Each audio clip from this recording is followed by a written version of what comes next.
This episode of TRS is brought to you by AN Hosting, offering premium web hosting since 2001. The God of Thunder has hit the big screen. What do we think of the new movie, Thor?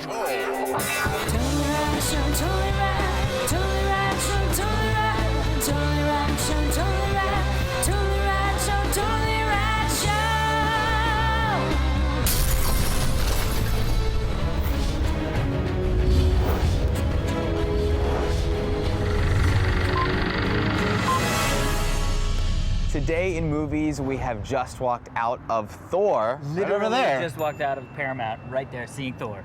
That's right. And okay, first big summer Marvel superhero movie. Correct. Thor starts out in Asgard as Thor starts up a war with the Frost Giants and then is banished to Earth, where he is found by Natalie Portman, Stellan Skarsgård, and Kat Denning, scientists.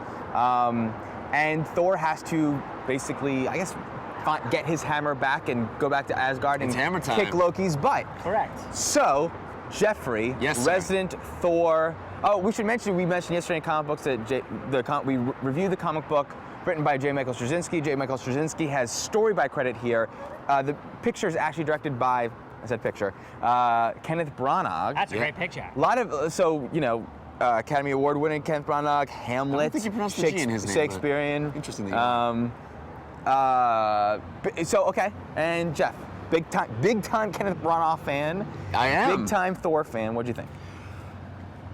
I'm ecstatic with this movie. I think this is how you do a Thor movie. Now, granted, I have a lot of affinity for this character, and so I wanted it to be great. It's a tricky property because you have really larger than life, silly concepts, let's be honest. And you have characters that are thunder. Yeah, but even more than that, it doesn't shy away from all the other things that make Thor Thor. It's not, we take this character. You can say character in regards to Thor. We're not just taking this character, pulling him out of his story and making a new story just to make it seem like it should fit in our world. We really are telling a story that's directly out of the comics. In fact, I'm a little chagrined about yesterday's episode because we only read the first, or you guys only read the first trade, and I wish we had all read more because I didn't realize just how much of an influence Straczynski was going to have on the film, and it's all the stuff he's dealing with in that reboot, even to the point of like the Frost Giants, and he kind of does an amalgamation of two characters into the bad guy, but it's all there, and my only real criticism is that Volstagg, which is one of my favorite side characters, is really oddly, I think, miscast. Kind of bland, yeah. He should be Falstaff. He should be a big rotund guy with a lot of fun happening, but he's kind of not. There are some odd beats that happen in this movie, particularly at the beginning, and I think that it might turn people off initially, but it comes in with such action-packed stuff as the movie progresses, and I think there's so much humor and fun, and it does a wonderful mix of that fish out of water tale and the god in the real world, and it doesn't take itself too seriously. Yeah. I think it all works so well at the end. I'm overjoyed that this character was brought to life in such an effective way. Yeah. Alex? I was very nervous. Right. As I've said many times about this, watching the trailers. And the really funny thing is the things that we all know the Alex trailer method. Turns out, amazing movie. Yeah. And I think that really the thing that I was worried about, and I think that they're doing a bad job marketing this movie, and I think, we've talked about the fact that they might not be showing Asgard as much because that would maybe put people off of like, well, this just looks like a weird CG movie, maybe, you know what I mean? But that, to me, was where the real heart of this story lies, livered. So for me, the thing was that sort of fish out of water stuff. I was worried that was going to be the sort of running gag through the movie, and that's all we were going to see was this, bring me more wine, smash. you're in a diner, shouldn't do that. You know what I mean? But that's fun. It's fun, Oh, that was but I awesome. was worried that was going to be the whole movie, which is where my worries came from. I wish it was, but keep going. No, but Yeah. the good news is that you get a little bit of that sugar with a little bit of your meat and potatoes, Yeah. and the meat and potatoes here are really, really well done. You know, don't think this has to be a 3D movie. Not sure why. Yeah, that We was. saw it in Don't- post-converted 3D. Don't I see it in don't see it in 3D. 3D. Not Yeah. worthwhile. No, not at all. But I mean, I get, you know, what they're doing. But the acting is amazing. I thought the casting was great. I agree with you with Hrothgar or whatever his name is. Volstagg. Volstagg. The Hrothgar was the other guy. But it was a joy to watch. It was one of those movies that you're like, I love movies. I love making movies. I love being in movies. I love people that are in movies and making movies. It was just like a joy to watch. Super fun. Yeah, I had a blast. Interesting. It's definitely go see, but not in 3D. Right. I feel mixed about Thor. I loved the action sequence at the beginning, this battle with the Frost Yeah. Giants. Oh, I man. loved the way he used the hammer. There was Yeah. some clever, it's not just hitting Whack. people, although whacking people was the Satisfying. sound design, maybe in the theater Yeah. we see it in, but holy crap, it was awesome. Some good The sound design of thuds. that Devastator, what's his? Destroyer. Yeah. He's not very intimidating looking, but the way he sounds makes that thing Oh, scary. yeah. And same thing with those frost giants. So opening action sequence was fantastic. And I personally, when in the second act, when this movie embraces that fish out of water story, I fell in love. And the sense of humor really makes the movie Yeah. awesome. Yeah.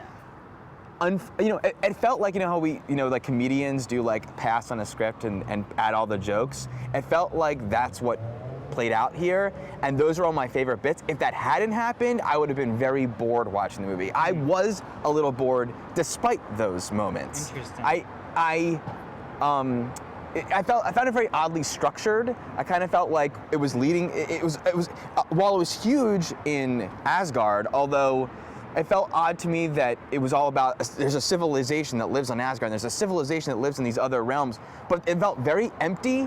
It felt I didn't care that they were going to be at war with people because it didn't feel like anyone lived there. It just looked like these big metallic structures that a few of these people lived in, the ones we see in the movie, but not really. We just really saw the It rich was- people, It was so. it was oddly small. It felt like they put all their money in special effects. And not in extras. But not in people, not in A sets. lived-in feel. Like the whole movie takes place in this little town in New Mexico that feels like a backlot. It's not, I know, but like, and then the arc of like he just has to get the hammer and then he gets it and then like I don't know. It just didn't feel like it didn't feel like a full movie to me. Really? And the end, once again, I feel like these Marvel movies end on like the coolest stuff happened up front. The end is just sort of. Oh, I found that Happened to really. me. I found that really. I thought that the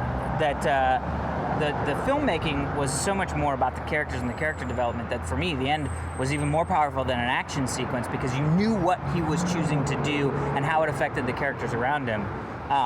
But the fucking action sequence at the beginning was like, hello. Yeah. Wow, it felt like Clash of the Titans to me. It's like what you were saying about how they seem to be trying to scuttle a little of that stuff to not put the audience off. It's like, no, you get Clash of the Titans, and you also get this awesome, brutal kind of. I mean, there's a whole action sequence that's just fisticuffs of a man versus other men. There's both of those worlds. I think are equally well served. Yeah. I don't know. I found it to be a little hokey, and at first I was sort of embracing it. I kind of liked it. It was a little hokey. It felt like, oh, this is kind of what it is. But then I realized I didn't care about what was, Then I feel hit like that Natalie. I wall. loved Kat Dennings' character. Natalie Portman felt like a hot girl. Yeah. Like it should have been if she was more dweebish. Yeah. I would have loved the chemistry between that kind of character and Thor. Yeah. In the end, I realized, oh, that's what was supposed to happen. She was like this scientist who fell in love with this, but really, it felt like she's a hot girl, he's a hot guy. Yeah, let's get it on. You know what I mean? Yeah. Like That is your motto. But Chris Hemsworth, He's a star. I star. was not sure. I am That dude sure. is a star. And there's a one moment where he like gets the hammer and he stands up and it's like, that's fucking Thor. Yeah. That is Oh, yeah. Thor. But there's so many small, just him, the fish out of water stuff I go back to again.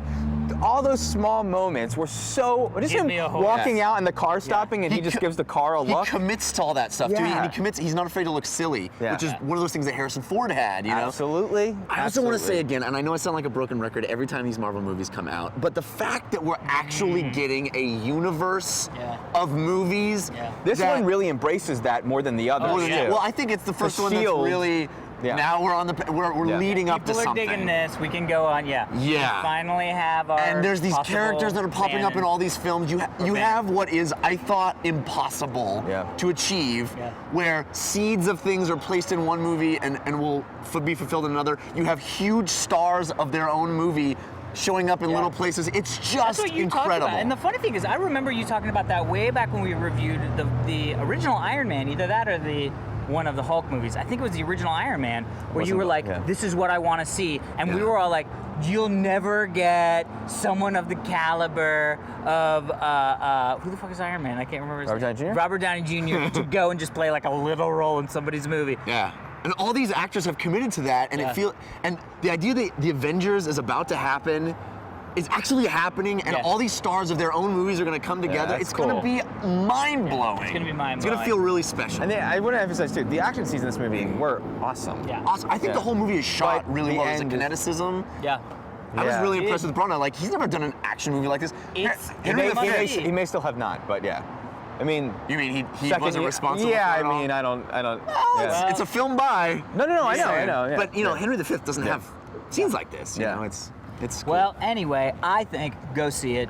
Yeah, Probably go don't see it in It seems like a 3D, go but see No, it. I enjoyed it. It was a fun rollick.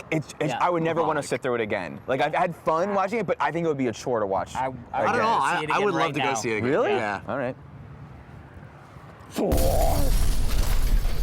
All right, everybody, remember to stick around for this day in rad history, but first, sponsors. AN Hosting has been providing simple and affordable web hosting since 2001. We have an exclusive discount for you guys, 3 months of free web hosting for TRS viewers, free domain, and $100 search engine credit for Google and Yahoo with your sign up. They have 24/7 US-based phone support, chat, email, whatever. Over 100 popular scripts like Drupal or WordPress you can install. One click, booyah, booyah, booyah. Anyway, head over to anhosting.com/TRS to get your free 3-month of web hosting. Do it! Now! Also send in backgrounds. Send him out. Where do they do that? They do Manana? that at TotallyRadShow.com. Hands at TotallyRatchet.com. TotallyRadShow.com. My fist is tired. Tomorrow on the show, we play Media Mashup. So today is May 5th. On this day in rad history, in 1992, we finally received the release of the Much anticipated. Wolfenstein 3D First- for DOS. The first person shooter. Was it released before One of in the- another format? Because I remember playing this early, but no, this was in '92. One of the only games that a young Jeff Kanata gave a 10 in the Interesting. newspaper. I get it. I get That's why. really funny. 92 feels like there were already first-person shooters then, but I guess not. I was in elementary school, and I remember we were like in my friend's brother's computer, you know. And You were in your friend's brother's no, computer. yeah, like you've seen Tron, Yeah, right? I know. Anyway, that was like, what is happening? And I got very motion sick. I can only imagine any up and down. the beginning of the end. Getting really sick. You're like, Nazis, boy! Yeah. Amazing. They had, Man. you know, I think it was released on shareware, in fact. Yeah, shareware. I was. remember that. I remember shareware. Oh my god. Commander Keen was their earlier hit. Yes. Oh, Commander Keen. Thank you, Alexander Bibo. I was already doing this smile while leaving. And then... Smile.